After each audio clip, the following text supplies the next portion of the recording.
ब्रह्मसूत्रम। ब्रह्मसूत्र ग्रंथ में page number 47 और 47 पेज के ऊपर से 5वीं पंक्ति है और 5वीं पंक्ति के अंतिम में आया है न च स्वभावतः। मिला पंक्ति? तो यहां से चलेगा। तो बात यह चल रही थी कि जन्माद्यस्यतः इस सूत्र का व्याख्यान करते हुए भगवान भाष्यकार ने कहा इस जगत की जन्म स्थिति और लय जिससे होती है वो है ब्रह्म।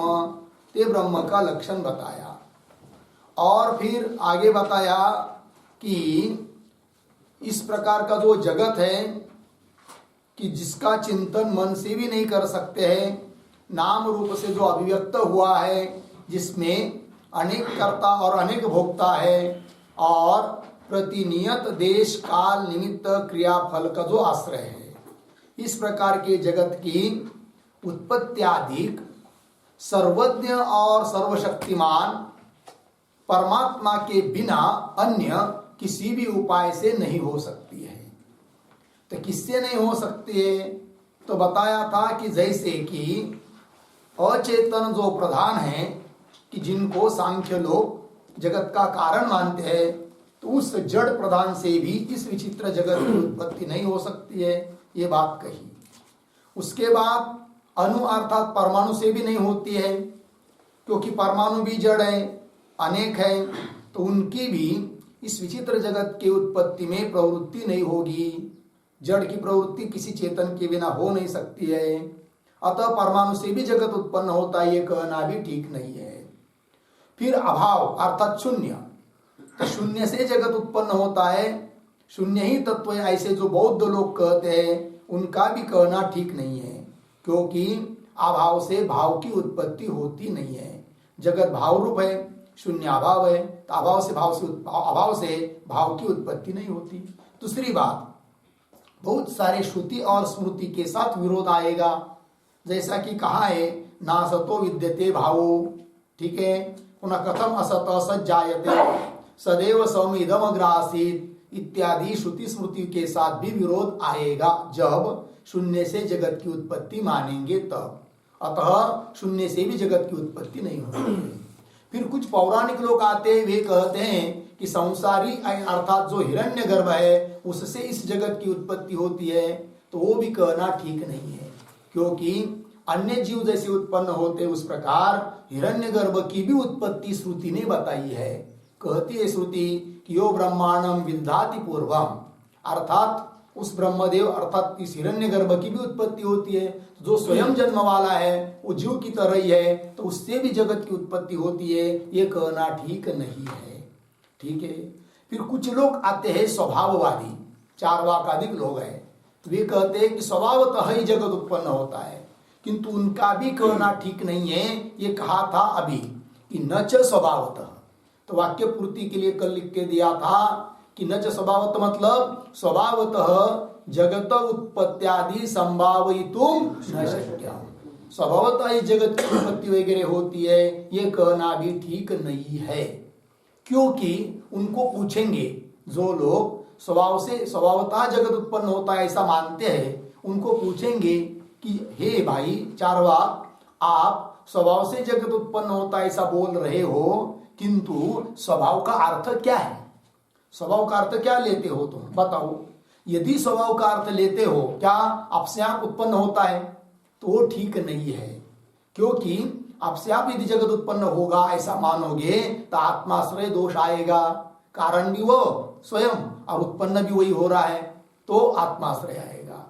फिर यदि स्वभाव शब्द का अर्थ कारण निरपेक्षत्व लेते तो वो भी ठीक नहीं है। क्यों? तो उसके लिए आगे हेतु दे रहे पंक्ति में भाष्य के, विशिष्ट देश काल निमित्ता नाम यह उपादान, अतः कारण के बिना ही, कारण निरपेक्ष मतलब कारण के बिना जगत उत्पन्न होना, ये स्वभावतः उत्पन्न होना है, ये भी कहना ठीक नहीं है। यदि कारण के बिना जगत उत्पन्न होता तो कार्य को उत्पन्न करने वाला कार्यार्थी व्यक्ति विशिष्ट देश, विशिष्ट काल, विशिष्ट निमित्त इसका ग्रहण नहीं करता। किंतु कोई भी पदार्थ यदि उत्पन्न करना रहता है, जैसे कुलाल को घट उत्पन्न करना है तो कुलाल विशिष्ट देश में उत्पन्न करेगा, विशिष्ट काल में उत्पन्न करता है और विशिष्ट मिट्टी आदि कारण को लेकर उत्पन्न करता है। यदि कारण के बिना कार्य उत्पन्न होता तो कुलाल क्यों मिट्टी इत्यादि पदार्थों को ग्रहण करता, लेकिन करता है। अतः कारण के बिना उत्पन्न होना मतलब स्वभावतः उत्पन्न होना ये भी ठीक नहीं है, ये कह रहे इस पंक्ति में आगे।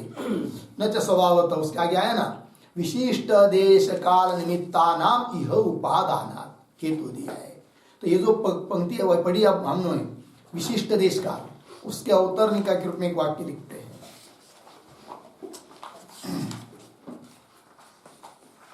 लिखेंगे स्वभावः किम,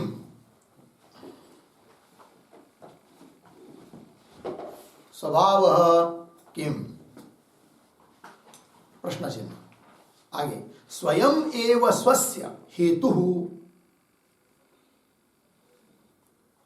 स्वयं एव स्वस्य हेतुः इति, स्वयं एव स्वस्य हेतु इति, अथवा कारणानपेक्षत्वम, कारण अनपेक्षत्वम, कारणानपेक्षत्वम इति, पूर्ण विराम। आगे नाद्यः, नाद्यः आत्माश्रयात्, आत्माश्रयात्, पूर्ण विराम। न द्वितीयः, न द्वितीयः इति आह विशिष्ट इति, आह विशिष्ट इति। ठीक, अर्थ समझेंगे। तो जो लोग स्वभावतः जगत उत्पन्न होता है ऐसा मानते हैं, उनको पूछेंगे स्वभाव मतलब क्या। तो दो विकल्प करके सिद्धांती पूछ रहे हैं। तो पहला विकल्प है, अभी लिख के दिया, स्वयं एव स्वस्य हेतु, ये स्वभाव का अर्थ है क्या, वही जगत है उत्पन्न हुआ और वो उत्पन्न होने के लिए कारण भी वही है, कार्य भी वही है, ये स्वभाव का अर्थ है क्या, ये पहला विकल्प। अथवा दूसरा, कारण अनपेक्षत्व, कारण की अपेक्षा न करना, यह स्वभावतः उत्पन्न होना है क्या, ये दूसरा विकल्प। यदि वो स्वभाववादी पहला विकल्प मानते हैं, कौन सा पहला विकल्प, कि स्वयं के लिए स्वयं कारण है, तो कह नहीं सकते, क्यों, दोष आता है, कौन सा, आत्माश्रय। तो वही नाद्यः, क्यों, आत्माश्रय, आत्माश्रय दोष आता है। न द्वितीय, द्वितीय मतलब कौन सा, कारण अनपेक्ष, कारण की अपेक्षा न करके जगत उत्पन्न होता है, तो भी कह नहीं सकते, क्यों, उसके लिए हेतु दे रहे भाष्य में, विशिष्ट देश इत्यादि पंक्ति से। तो मिला शब्द, विशिष्ट देश काल निमित्तानाम इह उपादानात्, कार्य उत्पन्न होने के लिए विशिष्ट देश काल निमित्त का ग्रहण किया जाता है। अतः इससे पता चलता है कि कोई भी चीज कारण के बिना उत्पन्न हो नहीं सकती। अतः कारण निरपेक्ष रहना, कारण की अपेक्षा न करना, यह स्वभावतः उत्पन्न होना, ये भी कहना ठीक नहीं है। तो ये जो शब्द आया उसका विग्रह लिखेंगे, विशिष्ट देश इत्यादि। तो लिखिए, विशिष्टानि, विशिष्टानि बराबर असाधारणानि, असाधारणानि देश काल निमित्तानि,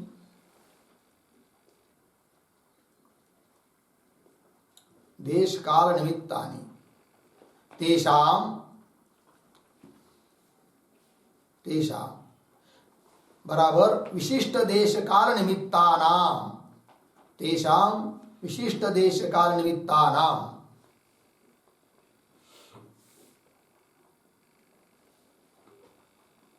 ठीक है, अर्धविराम।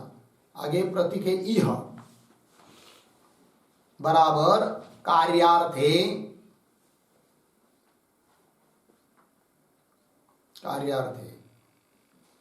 कार्यार्थिभिः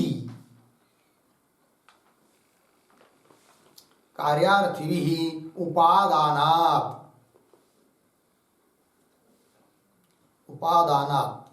बराबर उपादीयमानत्वात्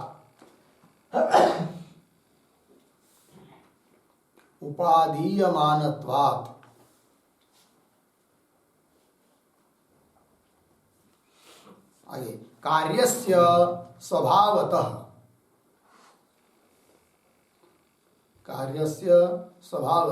बराबर कारणानपेक्षत्वम्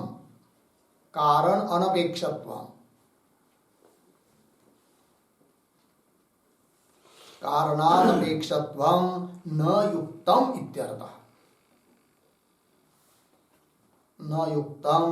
इत्यर्थः पूर्ण विराम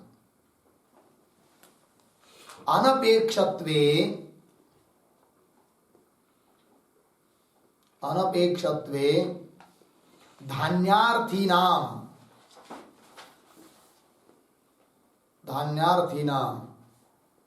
भूविशेषे अर्धविराम वर्षादिकाले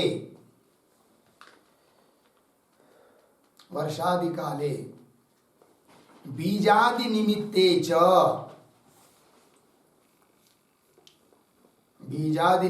च प्रवृत्ति न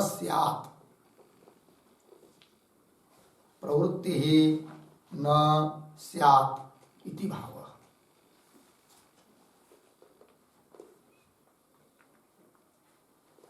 ठीक है, चलो भाई अर्थ देखिए। तो विशिष्टानि अर्थात असाधारण देश काल निमित्त का ग्रहण किया जाता है कार्य के लिए। यहाँ पर असाधारणानि देश काल निमित्तानि तेषां विशिष्ट देश काल निमित्तानां, यह कार्य के लिए कार्यार्थी के द्वारा उपादान ग्रहण किया जाता है। इसलिए कार्य से स्वभावता मतलब कारण अनपेक्षत्वम न युक्तम, कारण के बिना कार्य उत्पन्न होता है, यही स्वभावता उत्पन्न होना है, ये कहना ठीक नहीं है। यदि कारण की अपेक्षा नहीं होती तो अनपेक्षत्वे धान्यार्थी नाम, समझ लीजिए किसी को धान्य की जरूरत है, कोई कृषक है खेती वाला, तो वो क्या करता है विशिष्ट भूमि में ही धान्य बोता है कि नहीं, और विशिष्ट काल में ही बारिश का दिन होगा तभी वो ये करता है खेत में धान बो देता है कि नहीं। तो विशिष्ट काल का भी ग्रहण कर रहा है, विशिष्ट भूमि का ग्रहण कर रहा है, कोई भी भूमि में कोई भी नहीं लगाता है वो, ठीक है कि नहीं। और बीजादि निमित्त बीज को ग्रहण करता है।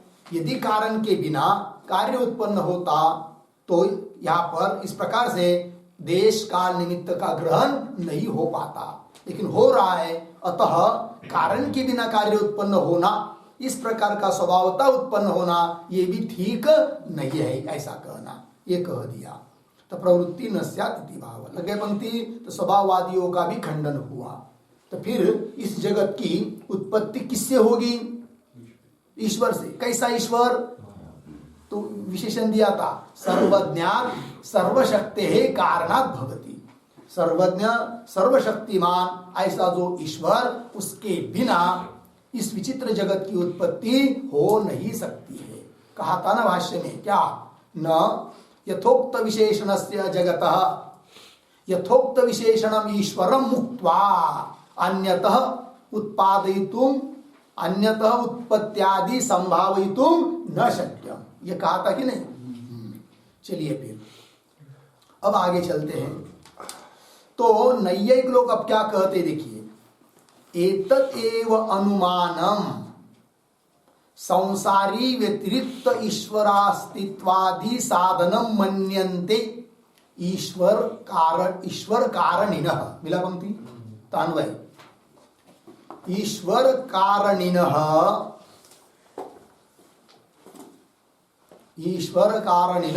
फिर शुरू से, एतत् एव अनुमानम संसारी व्यतिरिक्त ईश्वर ईश्वर अस्तित्वादि साधनम मन्यन्ते, बस इतना ही है। कर्ता को शुरू में लेते तो वाक्य पूरा होता है। तो देखो भाई, ईश्वर कारणिनः मतलब इस जगत का कारण ईश्वर है, ऐसा मानने वाले कौन? नहीं है लेना यहाँ इस पंक्ति से। तो वे क्या कहते हैं ईश्वर कारणिनः? तो वे कहते हैं कि एतत् एव अनुमानम, यही अनुमान। तो बोलेंगे कौन सा अनुमान? तो जो भाष्यकार ने ऊपर बताया सिद्धांत, तो एक व्यतिरिक्त व्याप्ति बताई, उससे अनुमान तैयार हो जाता है। तो कौन व्यतिरिक्त व्याप्ति आया था ना, अभी पढ़ा मैंने, क्या? यथोक्त विशेषणस्य जगतः यथोक्त विशेषणम ईश्वरम मुक्त्वा अन्यतः प्रधान इत्यादि है कि नहीं? उत्पत्त्यादि जगत उत्पत्त्यादि संभावितुम न शक्यम, ये पूरा वाक्य। तो उससे क्या बताया भाष्यकार भगवान ने कि विशेषण, यथोक्त विशेषण वाला जो जगत, उसकी उत्पत्त्यादिक यथोक्त विशेषण वाला ईश्वर से बिना हो नहीं सकती, अर्थात ईश्वर ही करता है। तो एक प्रकार की व्याप्ति हो गई, इससे अनुमान बन जाता है। तो एतदेव अनुमानम, यही अनुमान सिद्ध कर देता है ईश्वर के अस्तित्व को, ईश्वर है इस बात को। अर्थात ईश्वर का अस्तित्व, ईश्वर की सर्वज्ञता सिद्ध करने के लिए श्रुति की जरूरत नहीं है, अनुमान से सिद्ध हो जाता है ईश्वर और ईश्वर की सर्वज्ञता अधिक। ऐसे बोलते हैं कौन? नैयायिक ईश्वर कारणिनः। लग गया कि नहीं? तो पंक्ति देखिए, ईश्वर कारणिनः एतदेव अनुमानम, संसारी व्यतिरिक्त, संसारी शब्द का अर्थ जीव, तो जीव से व्यतिरिक्त ईश्वर अस्तित्वादि, मतलब ईश्वर की सत्ता है कि नहीं? आदि शब्द से वो सर्वज्ञ है इत्यादि साधनम। तो ईश्वर है, ईश्वर सर्वज्ञ है इत्यादि का साधन कौन? कौन? यहां पर इसी पंक्ति में बोलना है। अनुमानम एतद एव अनुमानम साधनम, यही अनुमान साधन है, सिद्ध करने का उपाय है। अनुमान किस बात को सिद्ध करने का उपाय है? जगत का नहीं, यहाँ पर ईश्वर अस्तित्व, अस्तित्वादि साधन, मतलब ईश्वर है, वह सर्वज्ञ है, इस बात को सिद्ध करने के लिए साधन है, उपाय है कौन? अनुमान, है कि नहीं? और जिस ईश्वर को सिद्ध करना है वो ईश्वर कैसा? संसारी व्यतिरिक्त, संसारी जीव। तो जीव से व्यतिरिक्त कोई ईश्वर है, वो सर्वज्ञ है, इस बात को सिद्ध करने के लिए कौन? यह अनुमान ही है। अर्थात ईश्वर को सिद्ध करने के लिए श्रुति की जरूरत नहीं, अनुमान से ही सिद्ध हो जाता है, ऐसा वो लोग कह रहे हैं। बात पंक्ति लगी? हाँ। अब एतद एव अनुमानम, ये पद आया कि नहीं? तो कौन सा अनुमान भाई? तो उस पर लिखते एक टिप्पणी,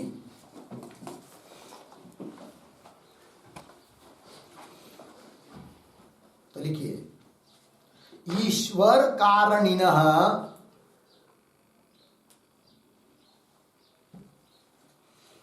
ईश्वर कारणिनः बराबर ईश्वर एव जगत कारणम,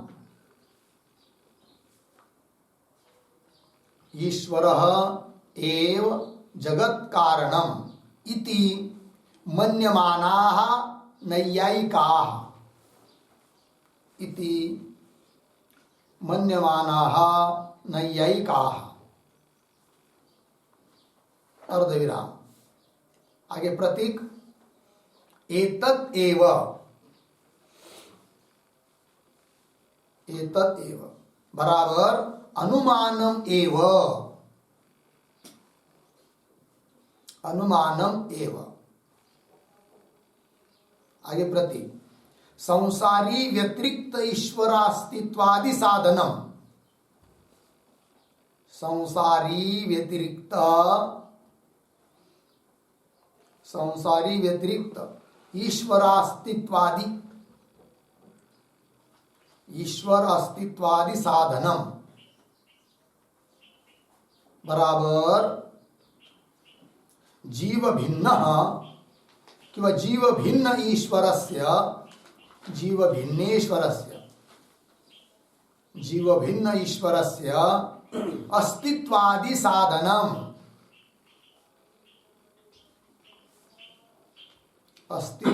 साधनम बराबर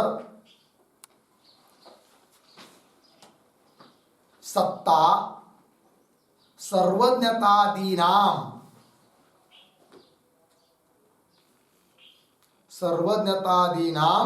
साधनम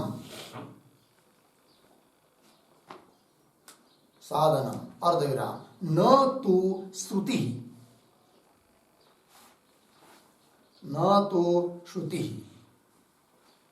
इति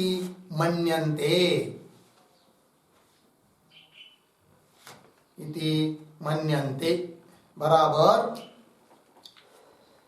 स्वीकुर्वन्ति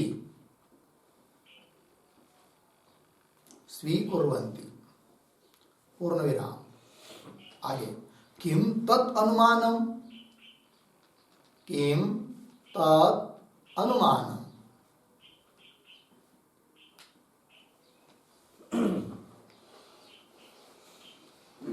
कुत्र च लब्धम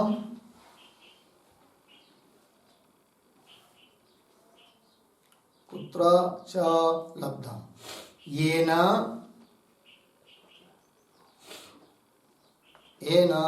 ईश्वरं साधयन्ति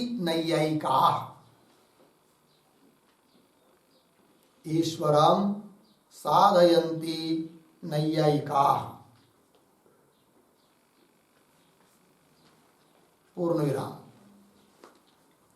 तथा ही पूर्वोक्तम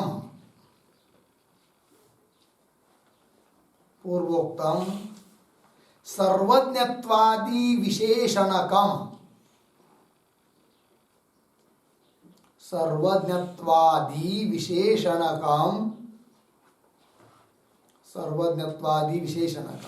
ईश्वरं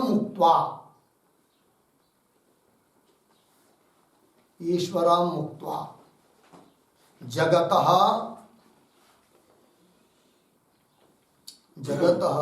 उत्पत्त्यादिकं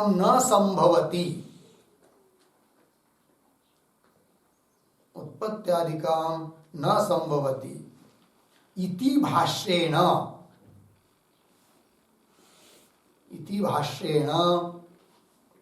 कर्तारं विना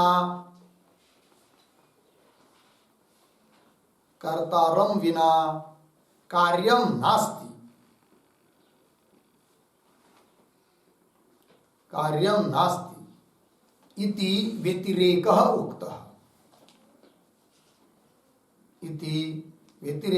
उक्तः पूर्णविराम। तेन उद्धरण चिन्ह में लीजिए इदम जगत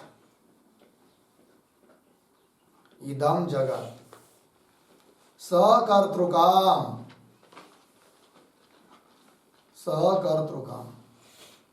कार्यत्वात्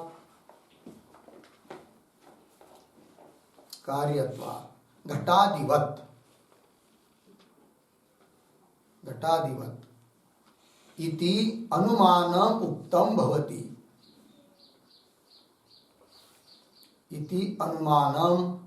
भवति पूर्ण विराम। आगे एतत् एव व्याप्ति ज्ञानम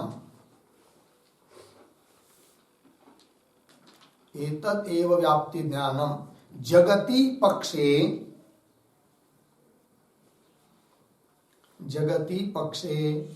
कर्तारं साधयत्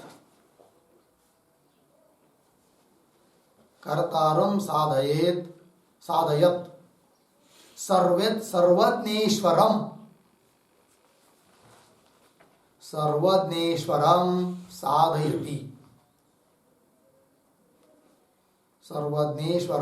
साधयति पूर्णविराम। तथा ही सह जगत्कर्ता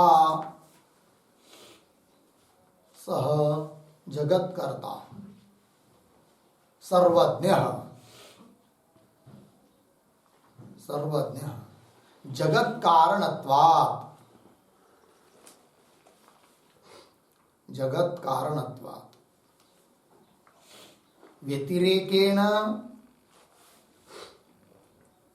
व्यतिरेकेण कुलालादिवत्, कुलालादिवत् पूर्णविराम सः सर्वज्ञः ईश्वरः एव, सः सर्वज्ञः ईश्वरः एव पूर्णविराम इति अनुमानेन, इति अनुमानेन जगतः कर्ता, जगतः कर्ता सर्वज्ञः ईश्वरः अस्ति, सर्वज्ञः ईश्वरः अस्ति इति सिद्धं भवति, इति सिद्धं भवति पूर्णविराम किं श्रुत्या, किं श्रुत्या इति तार्किकाः वदन्ति, किं श्रुत्या इति तार्किकाः वदन्ति। हो गया, चलो भाई थोड़ा अर्थ समझ लेंगे। तो ईश्वर कारणिनः मतलब ईश्वर एव जगत कारणम, ईश्वर ही जगत का कारण है इति मन्यमाना, ऐसे मानने वाले नैयायिका ईश्वर कारणिनः, ठीक क्या कहते वो, एतदेव मतलब अनुमानम एव, अनुमान ही है, किस लिए, ईश्वर को सिद्ध करने के लिए।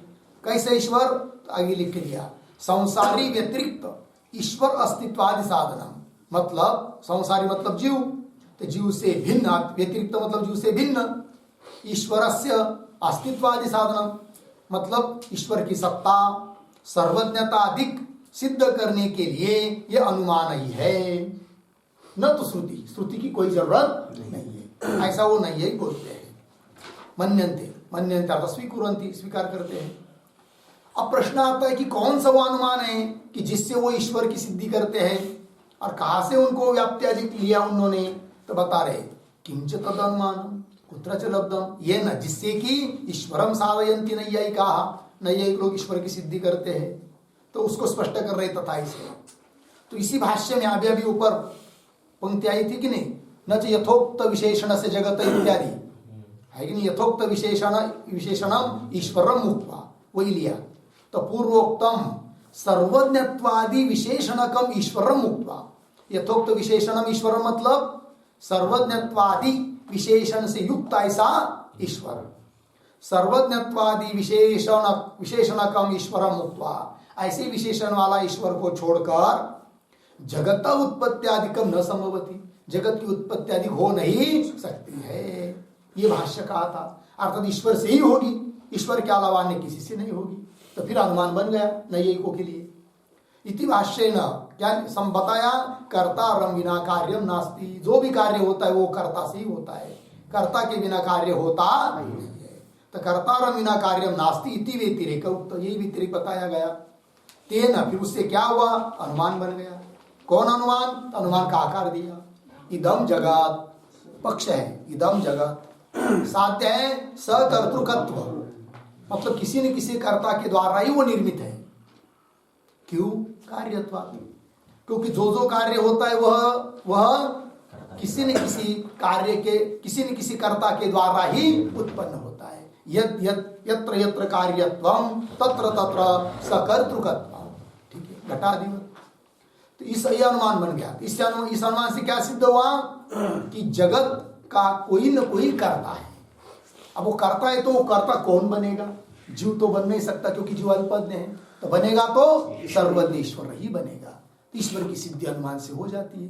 क्या गरज है, जरूरत है श्रुति की, श्रुति का कोई काम नहीं है, ऐसा बोलते कौन नहीं है। देखो भाई, इति अनुमान उक्तम भवति, एतदेव व्याप्ति ध्यान, मतलब यही अनुमान क्या करता है, फिर जगती पक्ष, जगतरूप पक्ष में कर्तारम साधयेत, कर्ता को सिद्ध करता हुआ सर्वज्ञ ईश्वरम साधयति, सर्वज्ञ ईश्वर को भी सिद्ध करा देता है। कैसा, उसको स्पष्ट कर दिया, दूसरा अनुमान दिया तथा ही करके।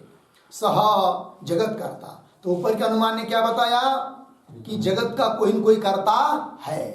अब जो भी कर्ता है वो कैसा हो सकता है? अल्पज्ञ तो हो नहीं सकता, सर्वज्ञ ही होगा, तो सर्वज्ञता की सिद्धि हो जाएगी।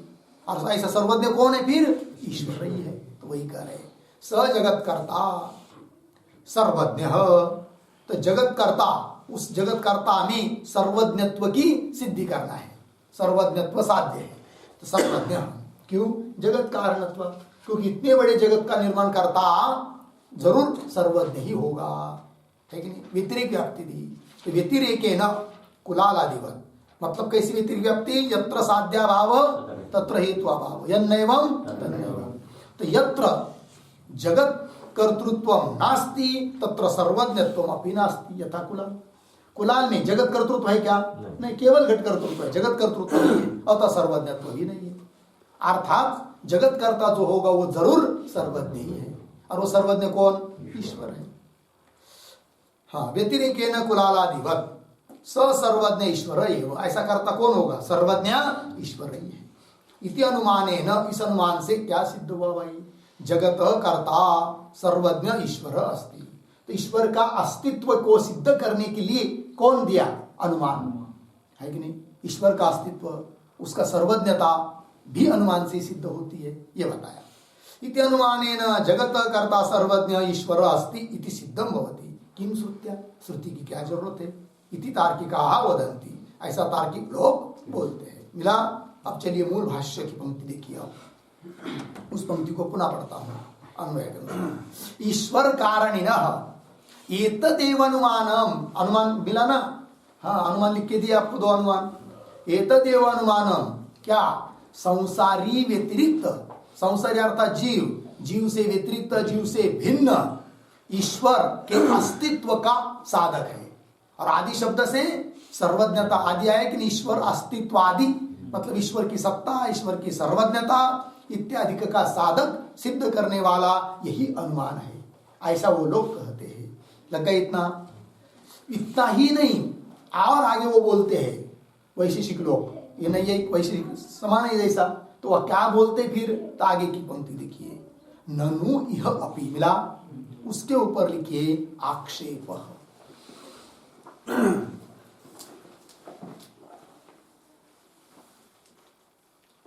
ननु इह से आक्षेप ग्रंथ शुरू हुआ, ठीक है?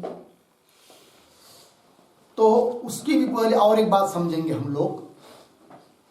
अभी अभी जो पूर्व का वाक्य पढ़ा कि नहीं, मन्यन्ते अंतिम शब्द था, है कि नहीं? भाष्यकार भगवान ने क्या कहा कि ऐसा ईश्वर कारणवादी लोग मन्यन्ते, मानते हैं, इसका मतलब वो सही है, ये बात नहीं है। मन्यन्ते इसका अर्थ क्या निकलता है? वो उनका क्या है? मानना है कि मानते हैं, किंतु वो उनका कहना ठीक नहीं है, वो खंडनीय है। ये कहने का तात्पर्य भाष्यकार भगवान का मन्यन्ते इस शब्द का प्रयोग करने से। अतः पूर्व के वाक्य में जो शब्द आया ना अंतिम क्रियापद मन्यन्ते, उस पर एक वाक्य लिखेंगे, अत्र मन्यन्ते इति प्रयोगेन, अत्र मन्यन्ते इति प्रयोगेन भगवान भाष्यकारः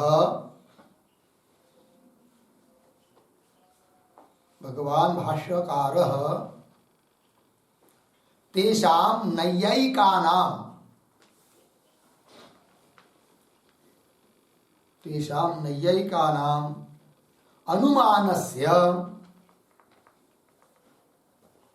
अनुमानस्य आभासत्वं सूचयति। आभासत्वं सूचयति, पूर्ण विराम। यतो ही अतीन्द्रियार्थे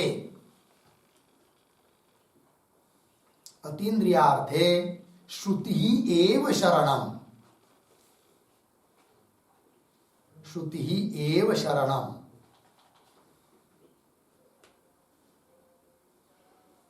पूर्ण विराम।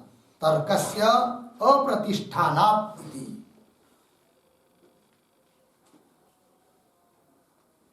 तर्कस्य अप्रतिष्ठानात् इति।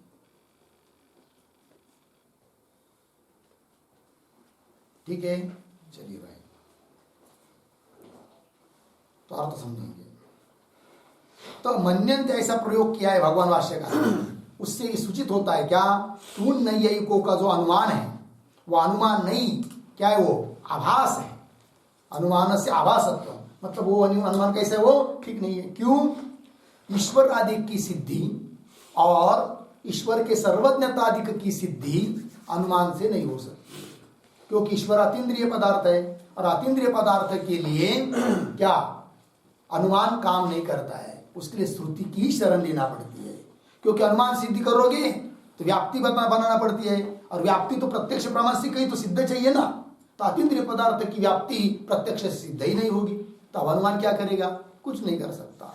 अतः अतीन्द्रिय पदार्थों के लिए श्रुति का ही आश्रय लेना पड़ता है। ठीक है, यतो ही अतीन्द्रियार्थे श्रुति एवं शरणम, श्रुति का ही आश्रय लेना पड़ता है। दूसरी बात, तर्कस्य अप्रतिष्ठान, तर्क के लिए कोई प्रतिष्ठा नहीं होती, निश्चित स्थिति नहीं होती तर्क की। कैसा भी कुछ अनुमान बताएगा तो दूसरा उससे बढ़कर आकर उसका खंडन कर देता है, इसीलिए अनुमान से सिद्ध नहीं हो सकता है, उसके लिए श्रुति का ही आश्रय लेना पड़ता है। यह अभिप्राय है भगवान भाष्यकार का, तभी तो शब्द प्रयोग किया मन्यन्ते, अर्थात उनका वो आभास है, आभासत्व है, अनुमान में सच्चा नहीं हो सकता। आगे चलिए, अब आगे जो ननु यह इत्यादि पंक्तियां आ रही है कि नहीं, तो देखिए, ननु इह अपि तदेव उपन्यस्तम जन्मादि सूत्रे पूर्ण विराम। फिर आगे है न वेदांत कुछ वाक्य इत्यादि मिला कि नहीं, तो ये जो न वेदांत वाक्य शब्द आया कि नहीं, उसके ऊपर लिखिए समाधानम।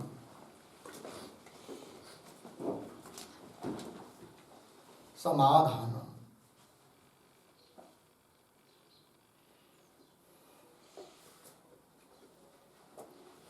ठीक है। तो देखिए भाई, समाधान समझने के पहले आक्षेप समझ लेंगे। तो आक्षेप क्या है, तो आक्षेप में जो पंक्ति आई कि नहीं, तो उसमें थोड़ा अन्वय करेंगे। कैसा, ननु इह अपि, क्यों, ननु इह जन्मादि सूत्रे अपि, ऐसा करेंगे। ननु इह जन्मादि सूत्रे अपि तदेव उपन्यस्तम, तदेव उपन्यस्तम। ठीक है, यह आक्षेप है, वैशेषिकारिक आक्षेप कर रहे हैं। क्या कहते वो कि ननु यह जन्मादि सूत्रे अपि, ये जो जन्मादि सूत्र है कि नहीं, मतलब जन्माद्य से यह सूत्र, तो इस सूत्र का जो मूल है वो कौन है, श्रुति। ये तो वा इमानि भूतानि जायन्ते, है कि नहीं। इस श्रुति को आधार लेकर, है कि नहीं, सूत्र आया है। सूत्र उस श्रुति का विचार कर रहा है, श्रुति अर्थ को सिद्ध करने के लिए वो जन्मादि अधिकरण आया है। ये तो सिद्धांत पक्ष हुआ, किंतु वे आक्षेप करने वाले वैशेषिक आदि लोग कहते हैं कि श्रुति मूलक सूत्र है, ऐसा मत मानो, अपितु अनुमान मूलक सूत्र है। अर्थात जो हमने अनुमान किया कि नहीं ईश्वर को सिद्ध करने के लिए और ईश्वर की सर्वज्ञता को सिद्ध करने के लिए, उस अनुमान को सिद्ध करने के लिए सूत्र आया है। अर्थात उस सूत्र से अनुमान का विचार किया जा रहा है, श्रुति का नहीं। ऐसे ही आक्षेप कर रहे कौन, वैशेषिक अधिक लोग आक्षेप करता वाले। क्या लिखा है, ननु इह जन्मादि सूत्रेपि, जन्माद्य से सूत्र में भी क्या, तदेव उपन्यस्तम, तदेव मतलब तदेव, तद अनुमानम एव उपन्यस्तम, उस अनुमान का ही उल्लेख हुआ है, अनुमान का ही विचार हुआ है, श्रुति का नहीं। तो बोलेंगे ऐसे कैसे, श्रुति है प्रत्यक्ष तो वायुमान भूतानि जायन्ते, तो वे कहते हैं क्या, इस श्रुति का अनुमान में अंतर्भाव करेंगे। ध्यान दीजिए, क्या श्रुति का अंतर्भाव किसमें करेंगे, अनुमान में। अब उस अनुमान का विचार करने के लिए सूत्र है, ऐसा मानेंगे, है कि नहीं, ये कह रहे हैं। फिर उसका उत्तर दे रहे न करके, तो उसके पहले इस बात को, इस आक्षेप को समझने के लिए थोड़ा लिखते हैं। ननु, समझता आ गया, लेकिन लिख के दे रहे आपको बाद में चिंतन के लिए। ननु मन्यन्ते इति ननु मन्यन्ते इति अनुमानस्य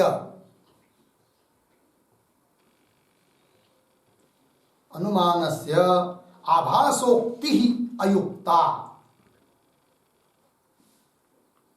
आभासोक्ति अयुक्ता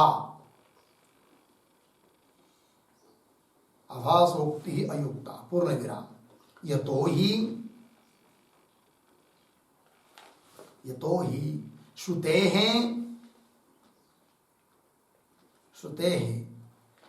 अनुमाने अंतर्भावम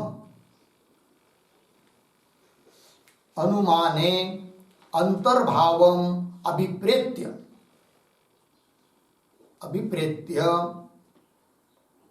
सूत्रकारेण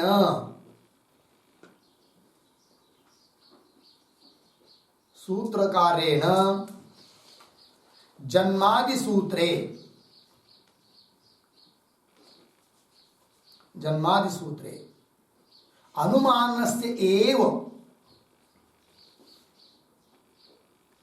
अनुमानस्य एव उपन्यासः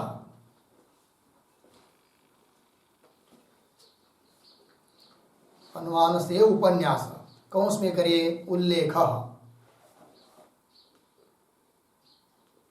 कौंस बंद आगे कृतः अस्ति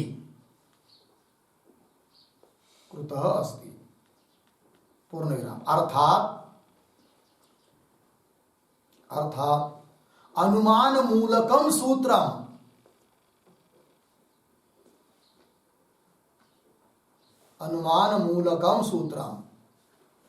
अर्धविराम न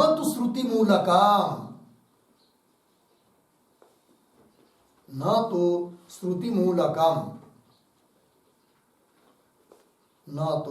श्रुति मूलकम इति हो गया भाई। ठीक है, देखो क्या कहना है उनका कि ननु वो कहते पूर्व पक्षी मन्यन्ते इति मतलब इस शब्द का उल्लेख करके जो अनुमान से आभासोक्ति कही कि नहीं, अनुमान उनका नैयायिकों का आभास है, कल्पना मात्र है, वो कहना ठीक नहीं है। आभासोक्ति अयुक्ता अर्थात अनुमान ही सही है। क्यों? यतो ही श्रुते है अनुमाने अंतर्भावम अभिप्रेत्य श्रुते श्रुति का षष्ठी अनुमान में अंतर्भाव समझकर इस अभिप्राय से सूत्रकार भगवान ने जन्मादि सूत्र में अनुमान से एव उपन्यास कृतः अस्ति अनुमान का ही उपन्यास किया है, उल्लेख किया है, उस अनुमान मूलक ही सूत्र है ऐसा।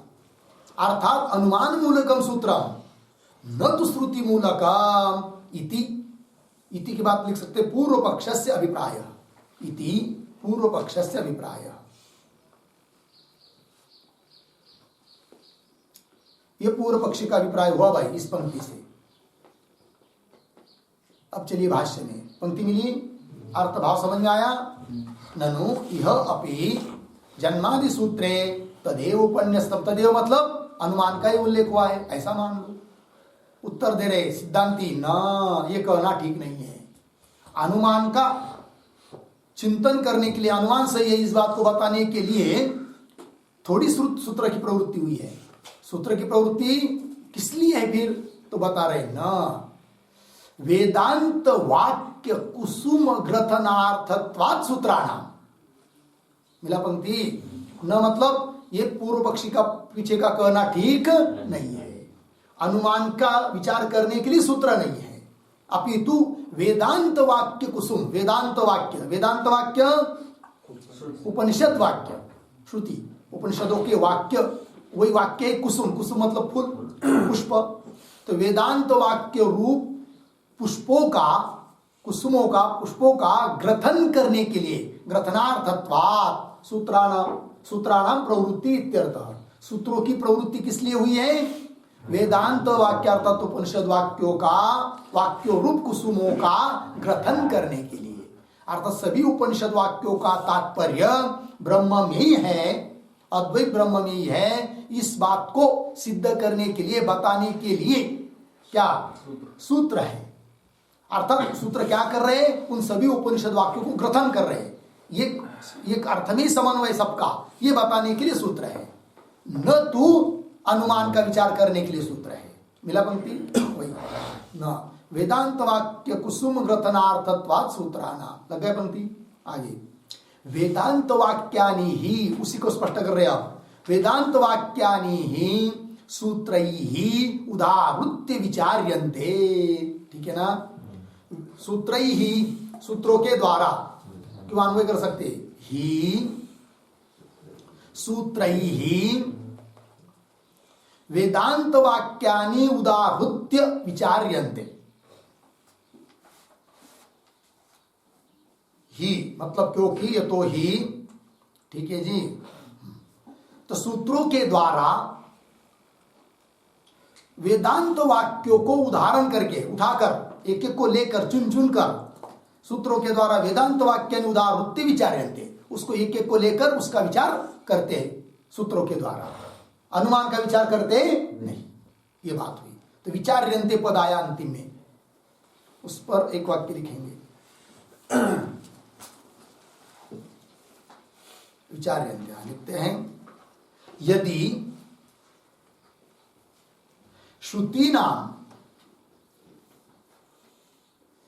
श्रुतीनाम स्वतंत्र मानत्वम न स्यात्, श्रुतीनाम स्वतंत्र मानत्वम न स्यात्, तर्हि उद्धरण चिन्ह में तत्तु समन्वयात्, सूत्र है तत्तु समन्वयात्, उद्धरण चिन्ह बन 114, अभी आने वाला है सूत्र, चौथा सूत्र 114 आगे। इत्यादिना तासाम श्रुतीनाम सूत्रकृत न विचारयेत्, सूत्रकृत न विचारयेत्, अर्धविराम। तस्मात् उत्तर सूत्राणाम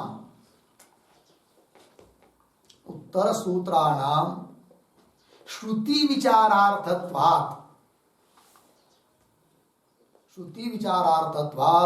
जन्मादि सूत्रे अपि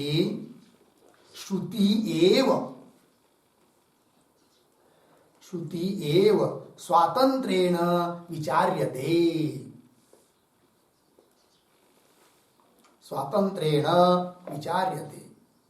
अर्धविराम। न अनुमानम इति भावः, न अनुमानम इति भावः। ठीक है जी, अर्थ देखिए भाई, यदि श्रुतिनाम स्वतंत्र मानत्व न से, स्वतंत्र प्रमाण यदि नहीं रहता तो, क्योंकि पूर्व पक्षी का अभिप्राय तो यही हुआ कि नहीं, ऊपर की पंक्ति में क्या कहा उन्होंने, श्रुति का अंतर्भाव कर लेंगे किसमें, अनुमान में, और अनुमान का विचार करने के लिए सूत्र है। इसका मतलब श्रुति को स्वतंत्र प्रामाण्य नहीं रहा, ये उसका कहना हुआ, तो उसका खंडन कर रहे हैं कि यदि श्रुति नाम स्वतंत्र मानत्व प्रमाणत्व न स्यात् तर्हि, तब तो तत्तु समन्वयात्, आगे आने वाला सूत्र है चौथा।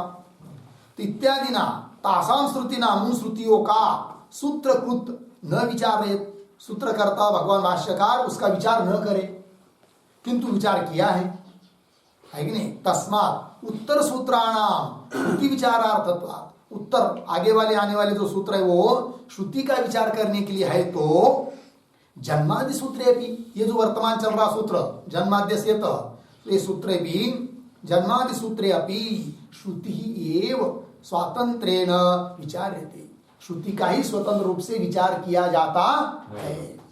न अनुमान इति भाव, अनुमान का लग गया। चलो भाई, वेदांत वाक्यानि सूत्रैः उदाहृत्य विचार्यन्ते, लग गया पंक्ति। अब पूर्व पक्षी कदाचित बोलेंगे सिद्धांतियों को, क्या श्रुति का ही विचार करने जा रहे हो, श्रुति से ही सभी अर्थों की सिद्धि कर रहे हो, इसका मतलब अनुमान आदि प्रमाण आपको मान्य ही नहीं है क्या, बिल्कुल उपेक्षणीय है क्या अनुमान आदि, है कि नहीं। ऐसा पूछेंगे वो कौन? पूर्व पक्षी नैयायिकादि। तो उनको कहना ऐसी बात नहीं है, अनुमान का भी हम स्वीकार तो करते ही है, ठीक है ना। तो देखो भाई, वेदांत वाक्यानि सूत्रे उदाहृत्य विचार्यन्ते। आगे आगे वाक्यार्थ विचारणाध्यवसान निवृत्ता ही ब्रह्मावगति न अनुमानादि प्रमाणांतर निवृत्ता। हाँ अच्छा, इस पंक्ति में है ना और एक बात कह रहे हैं क्या कि सूत्रों के द्वारा श्रुति का ही विचार क्यों किया जा रहा है, अनुमान आदि को का क्यों नहीं, ये बात। फिर अनुमान भी प्रमाण है नहीं है कि वो आगे बात आएगी, ठीक है कि नहीं। अब और एक हेतु दे रहे क्या कि सूत्रों के द्वारा श्रुति का ही विचार किया जा रहा है, क्यों अनुमान आदि को का विचार नहीं किया जाता है। तब बता रहे इस पंक्ति में वाक्यार्थ विचारणा अध्यावसान निवृत्ता ही ब्रह्मावगति। ब्रह्मावगति ब्रह्मबोध तभी उत्पन्न होता है साधक के हृदय में जब वह श्रुति वाक्यों के अर्थों का विचार करता है, तभी होता है। न अनुमानादि प्रमाणांतर निवृत्ता, अनुमानादि कितने भी प्रमाणों का विचार करेगा तो उससे ब्रह्मावगति नहीं होती है। अतः सूत्रों के द्वारा श्रुति वाक्यों का ही विचार किया जा रहा है, क्योंकि श्रुति वाक्यों के बिना अन्य अनुमानादि का केवल विचार करने से ब्रह्मावगति होती नहीं है। मिला पंक्ति? तो पंक्ति पुनः देखिए, वाक्यार्थ विचारणा ये पद आया कि नहीं, उसके पूर्व में एक वाक्य लिखते हैं अन्वय के रूप में, अवतरणिका के रूप में लिखिए,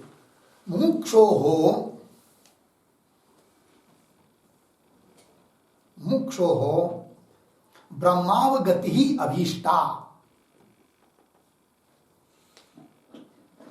ब्रह्मावगति ही अभीष्टा, अर्धविराम।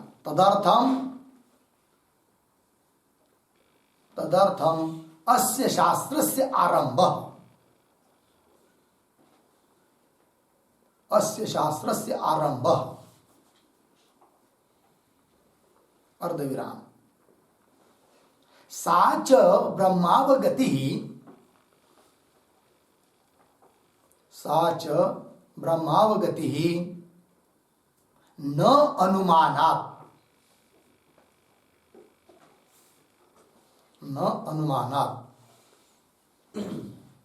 उद्धरण चिन्ह में तम तो औपनिषदम श्रुति है, उद्धरण चिन्ह बन औपनिषदम इति श्रुते है, इति श्रुते है, अर्धविराम। अतः अपि न अनुमानम विचार्यम, न अनुमानम विचार्यम इति आह वाक्य थी, ठीक है। तो सूत्रों के द्वारा अनुमान विचारणीय नहीं है, क्यों? इसके लिए और एक हेतु दे रहे हैं इस पंक्ति में, वाक्यार्थ इत्यादि से। अवतरणिका को देखिए, अभी जो लिखी है, मोक्षो हो ब्रह्मावगति अभिष्टा। मोक्ष के लिए क्या चाहिए? ब्रह्मबोध। मोक्ष होने, मोक्ष प्राप्ति के लिए क्या चाहिए? ब्रह्म ज्ञान। तो ब्रह्मावगति अभिष्टा, इच्छित है, अपेक्षित है। तदर्थम, अब उस प्रकार की ब्रह्मावगति होने के लिए ही अस्य शास्त्र से आरंभ, इस ब्रह्मसूत्र रूप शास्त्र का आरंभ हुआ है। और साच अवगत ब्रह्मावगति, और वो ब्रह्मावगति ब्रह्म ज्ञान न अनुमानात, अनुमान से नहीं होता है, क्योंकि श्रुति कर रही है तम तो औपनिषदम पुरुषम इत्यादि इति श्रुते है, अर्थात श्रुति के चिंतन से ही होगा ब्रह्मबोध। अतः अपि, इसलिए भी न अनुमान विचार्य, इसलिए अनुमान का विचार करने की जरूरत नहीं है सूत्रों के द्वारा, श्रुति का ही विचार करने की जरूरत है, क्योंकि श्रुति के चिंतन से ही प्राप्त होती है कौन? ब्रह्मावगति। समझ लीजिए, प्रश्न करेगा कोई, क्या सूत्रों के द्वारा अनुमान का विचार क्यों नहीं किया गया, श्रुति का विचार क्यों किया गया? इसके लिए हेतु दे दिया कि ब्रह्मावगति श्रुति वाक्यों के विचार से होती है, अनुमान के विचार से नहीं होती है, अतः श्रुति का विचार किया है, ठीक है। तो वही पंक्ति देखिए भाई भाष्य में, वाक्यार्थ विचारणाध्यवसान निर्वृत्ता ही ब्रह्मावगति। निर्वृत्ता, निर्वृत्ता शब्द का अर्थ होता है निष्पन्ना, निष्पन्न होती है ब्रह्मावगति ब्रह्मबोध। किससे? वाक्यार्थ विचारणाध्यवसान निर्वृत्ता। तो क्या अर्थ है इस शब्दों का? तो लिखते हैं वाक्य इस पंक्ति को स्पष्ट करने के लिए। ठीक है, तो वाक्यार्थ विचारणा पद आया ना मूल में, देखिए उसका अर्थ वाक्यस्य, वाक्यस्य तदर्थस्य च, वाक्यस्य तदर्थस्य च विचारात्, विचारात् यत् अध्यवसानम, यत् अध्यवसानम बराबर तात्पर्य निश्चय,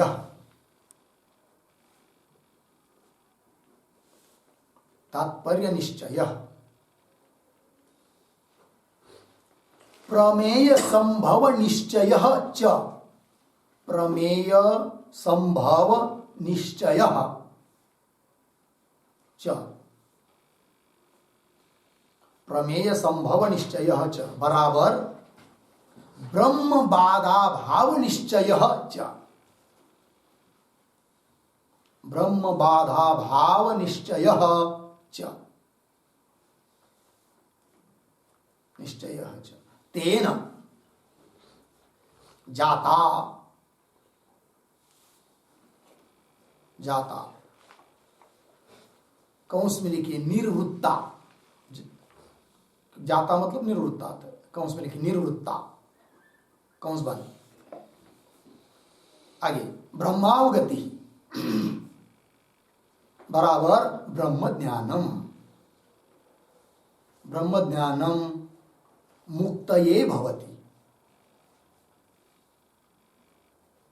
मुक्तये भवति पूर्ण विराम। न अनुमान, न मुक्तये भवति इतना हुआ पूर्ण विराम। आगे न अनुमान विचारेण, न अनुमान विचारेण अतः, अतः अनुमानादीनां विचारः, अनुमानादीनां विचारः सूत्रैः, सूत्रैः न क्रियते, न क्रियते अर्धविराम। किंतु, किंतु वेदांत वाक्यानाम एव, वेदांत वाक्यानाम एव विचारः सूत्रैः क्रियते, सूत्रैः क्रियते इत्यर्थः। हो गया? देखो भाई अर्थ, तो मूल में क्या आया था वाक्य? वाक्यार्थ विचारणाध्यवसान निवृत्ता, ऐसा पद है कि नहीं? उसका स्पष्ट कर लिया देखो विभाग करके। वाक्यस्य और वाक्यार्थ, अर्थ बताया ना, वाक्यस्य तदर्थस्य च विचारात्, वाक्य और वाक्य मतलब उपनिषद वाक्य और उसके अर्थों का विचार, उस विचार से है कि नहीं? यत् अध्यवसानम, अध्यवसान शब्द है कि नहीं? अध्यवसान मतलब तात्पर्य निश्चय, वाक्य, वाक्य का अर्थ, इनके विचार से जो तात्पर्य निश्चय होता है, तो कैसा तात्पर्य निश्चय? और प्रमेय संभव निश्चय, निश्चय है। प्रमेय मतलब ब्रह्म, संभव मतलब बाधा भाव निश्चय, ब्रह्म के बाद का अभाव निश्चय हो जाता है। जगत का बाद होता है, ब्रह्म का थोड़ी होता है कि नहीं? तो ब्रह्म बाधा भाव निश्चय है। वाक्य के और वाक्य के अर्थों को विचार करने से सब होता है। तेन जाता, निवृत्ता जाता ब्रह्मावगति, ब्रह्म ज्ञानम मुक्तये भवति, मोक्ष के लिए कारण हो जाता है। तो भाष्य की पंक्ति देखिए, वाक्यार्थ विचारणाध्यवसान निवृत्ता ही ब्रह्मावगति, मिला पंक्ति। वाक्य, वाक्य का अर्थ इत्यादि के विचार करने से जो निश्चय होता है और ब्रह्म बाधाभाव का निश्चय होता है, उससे ही निवृत्त अर्थ उत्पन्न होते, निष्पन्न होते ब्रह्मावगति। इसलिए सूत्रों के द्वारा श्रुति वाक्यों का विचार है, न अनुमानादि को नहीं है। फिर जो लिख के दिया टिप्पणी उसमें और अधिक आगे, मुक्ते भवति न अनुमान विचारे न, अनुमान के विचार से ब्रह्मावगति नहीं होती है।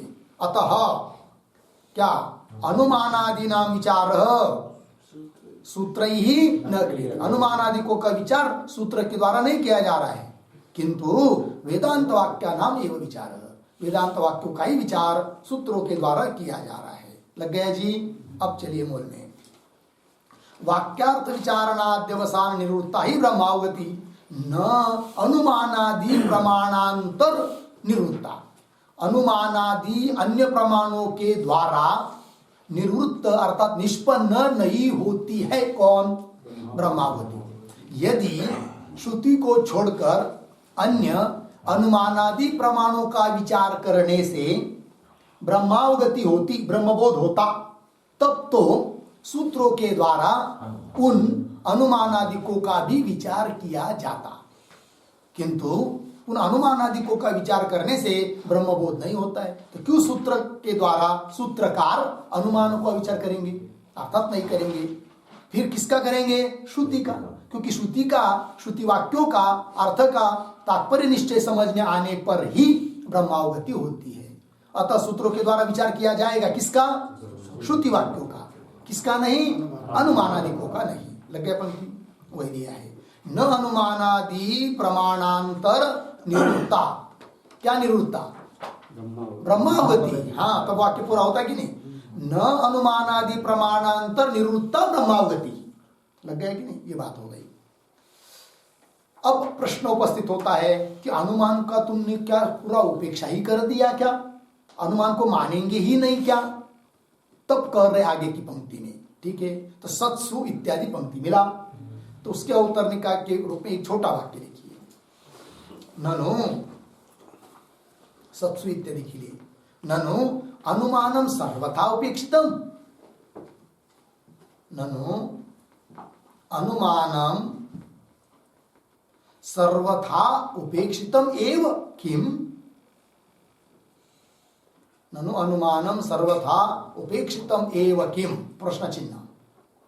आगे, न इति आह, न इति आह सत्सु इति। ठीक है, प्रश्न क्या हुआ? अनुमान क्या पूर्ण रूप से उपेक्षित है क्या? तब कर रहे नहीं नहीं नहीं नहीं, ऐसी बात नहीं है।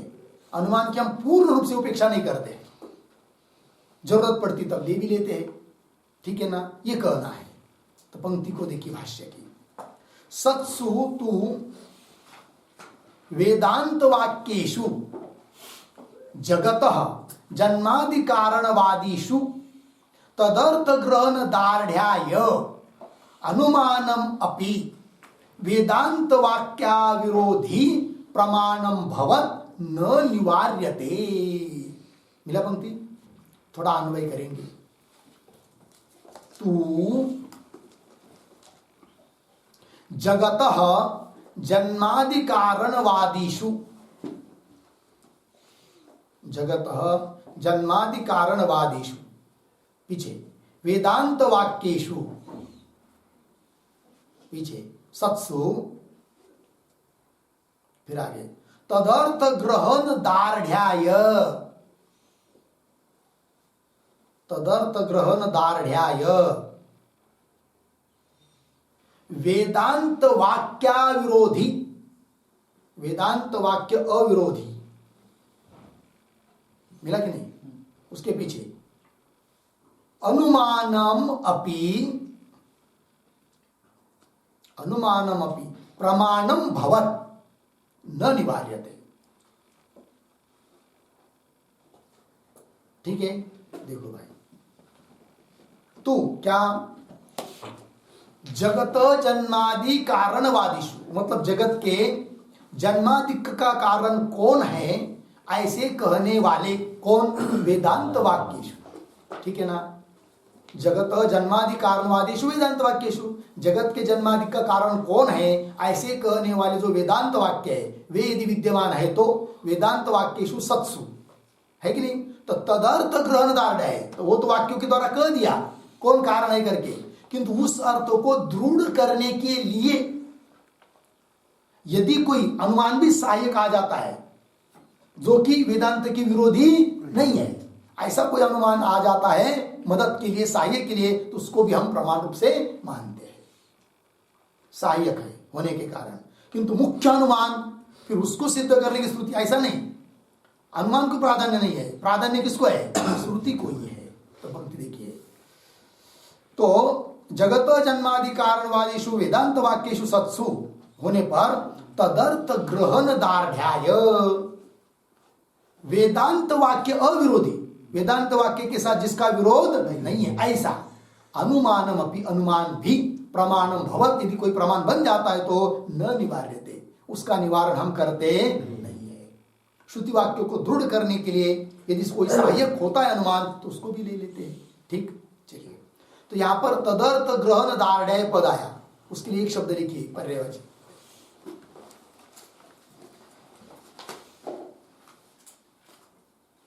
तदर्थ ग्रहण दार्ढ्याय है कि नहीं, लिखिए उसका अर्थ श्रुत्यर्थ बोध दार्ढ्याय, श्रुत्यर्थ बोध दार्ढ्याय बराबर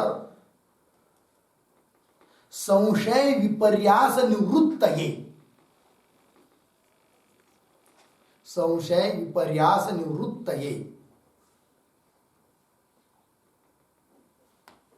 ठीक है जी, चलो भाई, श्रुति का, श्रुत्यर्थ का जो बोध है, श्रुति का अर्थरूप जो बोध, उसको दृढ़ करने के लिए, अर्थात उसके बारे में कोई संशय विपर्य होता है उसके निवृत्ति के लिए यदि वेदांत के अविरोधी कोई अनुमान आ जाता है तो उसका भी हम प्रमाण रूप से स्वीकार कर लेते हैं।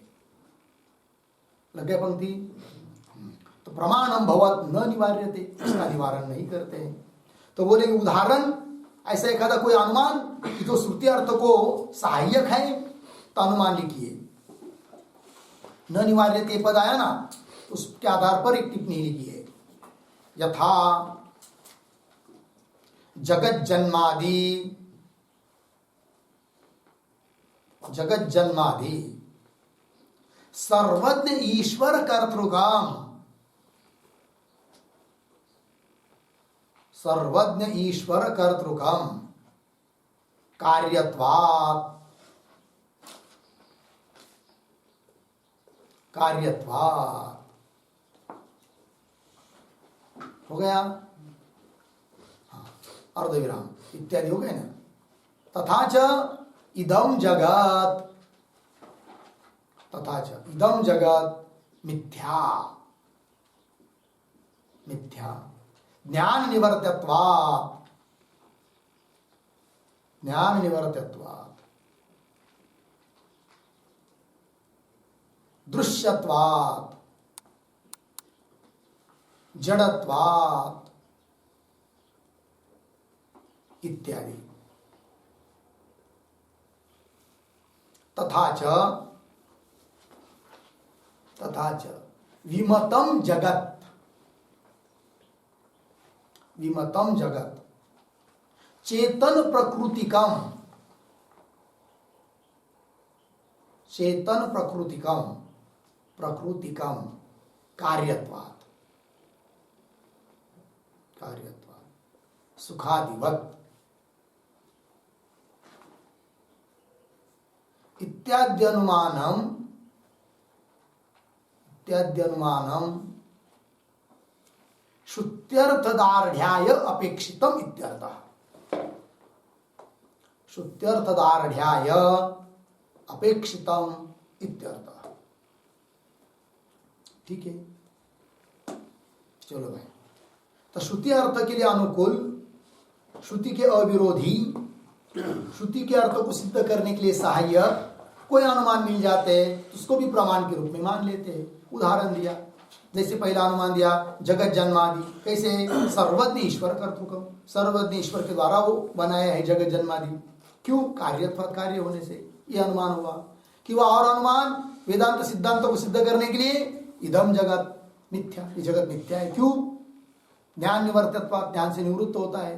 कि वह दृश्य है, कि वह जड़ है कि नहीं, स्वप्नादि पदार्थ की तरह। क्यों? और अनुमान दे दिया विमतम जगत, कैसा है? चेतन प्रकृति का, चेतन ही उसका उपादान कारण है, मूल है। क्यों? कार्यत्वात् सुखादिवत, सुख के लिए जैसे चेतन कारण है, चेतन है कि नहीं, उस प्रकार इत्यादि अनुमानम श्रुत्यर्थदार्ढ़ है, श्रुति के अर्थ को दृढ़ करने के लिए अपेक्षित है, उसको भी हम मानते हैं।